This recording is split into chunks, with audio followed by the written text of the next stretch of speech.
kulankan ayaa waxa uu ahaa mid isbarasho ah u dhaxeeyay xildhibaanada baarlamaanka Hirshabelle iyo xildhibaanada golaha deegaanka ee magaalada Nairobi iyadoo kulankan uu ka qabsoomay xarunta baarlamaanka golaha deegaanka ee magaalada Nairobi gudoomiyaha baarlamaanka maamulka Hirshabelle oo hogaaminayay wafdi xildhibaan ah oo maalmahan ku sugan magaalada Nairobi ayaa waxa uu kulan la qaatay afayeenka xildhibaanada golaha deegaanka ee magaalada Nairobi Dr. Brit Rice Lachi iyadoo labada mas'uul ay kala gudoomeen hadiyado ka turjumayay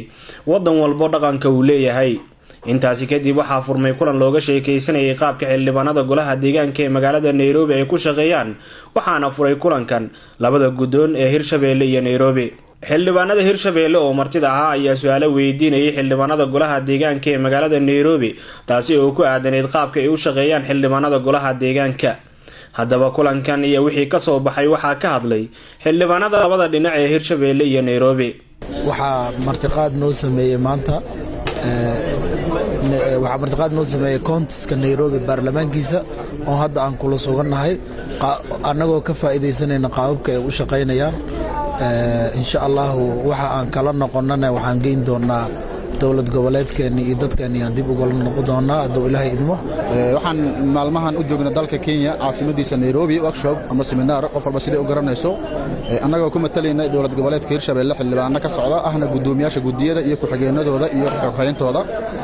maanta oo taariikhda ku beegan tahay 26ka bisha saddexaad waxaan ku soo booqanay koontiga ee Nairobi xildhibaanada Nairobi iyo gudoonka Nairobi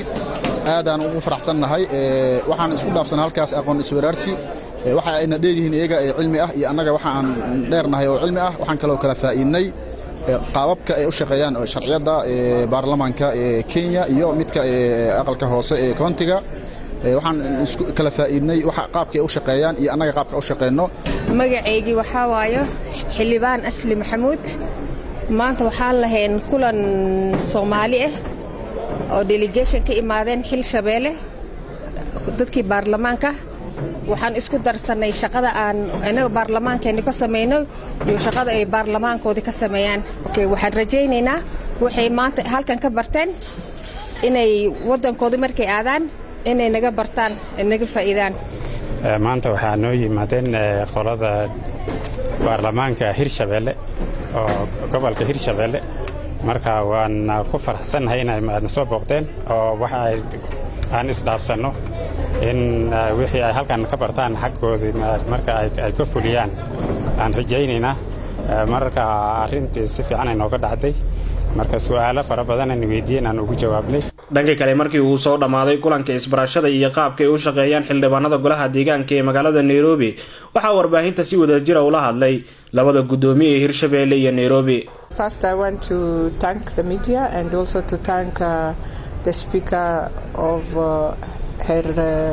Hirshabelle, and we welcome you in Nairobi. For us in Nairobi, we are very happy to receive you. We know that you've come in to benchmark through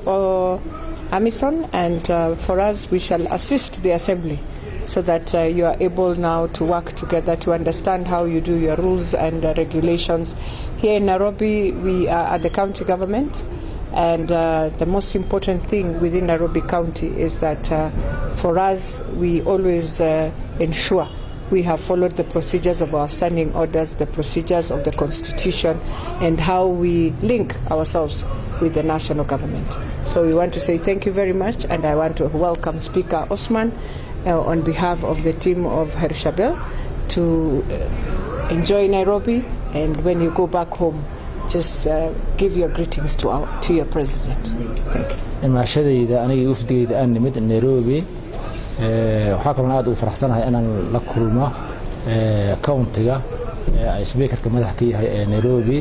waxaan aad u faraxsanahay maanta inaan isla qadayno inaan xaruntoodii tago in maxay ahayd aan aqoon isweydaarsi iyo aan sheekaysano aad u faraxsanahay runtii waxaan si kale si gaar u faraxsanahay inaan isbarano speakerka countiga Nairobi xafiiskeeda aan ku soo booqdo insha Allah taala mar baan ku soo booqan doonaa waxaan leeyahay aad iyo aad u mahadsan tahay aad iyo aad ayaad u mahadsan tahay Hirshabellena waa ku cazumi doonaa insha Allah taala markaan ku laabto Hirshabelle iyo countiga Nairobina waa saaxiibo insha Allah iskaashi ayaan sameyn doonaa ka dhaxeeya labada baarlamaan aad iyo aad u mahadsan tahay qadada iyo soo dhaweyntan waa kaaga mahadcelinaa xildhibaanada baarlamaanka maamulka Hirshabelle ayaa waxay sidoo kale ay ka qayb galeen kulan ka dhacay xarunta baarlamaanka dawladda hoose ee magaalada Nairobi ay ku yeesheen iyagoo sidoo kale dhageysanayay doodii dhex mareysay xildhibaanada golaha deegaanka ee magaalada Nairobi. Abdullaahi Axmed Cali, telefishinka Somali Cable, Nairobi.